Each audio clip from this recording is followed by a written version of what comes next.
Hey TikTok, this is for informational and entertainment purposes only. And I am back with the Herald Bestiary, the Herald Orldrey Bestiary with cryptid number 10. And keeping on the werewolf topic, this is going to be the Vultkin. So again, I always have to give this warning and this little bit of information. My introductory video is going to be attached in the description below. So if you really do not want to have this book in your house or you don't want to buy it, I'm going through the whole thing.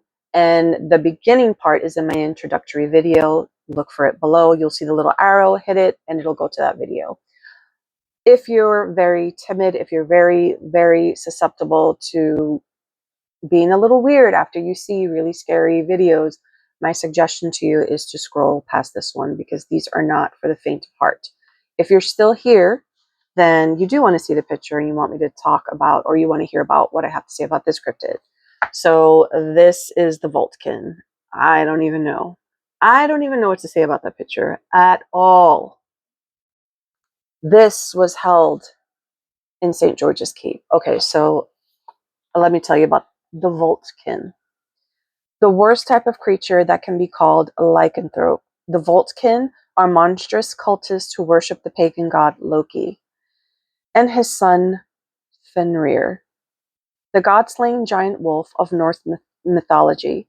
They are an apocalyptic cult doing everything in their power to push the world toward Ragnarok, the Norse religion's version of Armageddon. Unlike other tops, the Vultkin curse is not merely passed on in a bite. One must be inducted into the cult as a lowly member.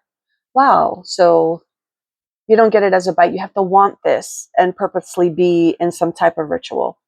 Okay. So you have to be a lonely member and work their way up, proving their worth before being transformed in an occult ritual. Once changed, the Vultkin can take form at will, ripping out of its human skin to reveal the demonic wolf beast underneath. They are the only type of lycanthrope with full control of their forms and transformation. Okay, so they can control how and when they transform. Oh, wow. The signs of the Vultkin's arrival can vary depending if it is an individual or a larger cell of the cult itself. Alone, they may not be noticed as a strange outsider, someone aggressive, wild, with an animalistic air about them. In groups, the same, except being some traveling band of a clan or some kind of company or entertainers, often unable to fully integrate themselves to the surrounding societies. In both cases, strange, violent animal deaths will accompany their presence. So as much as I don't like to judge people based on look or how they act, because a lot of people are awkward. I can be awkward in public, but that's really, really sad that that's how they come into human areas.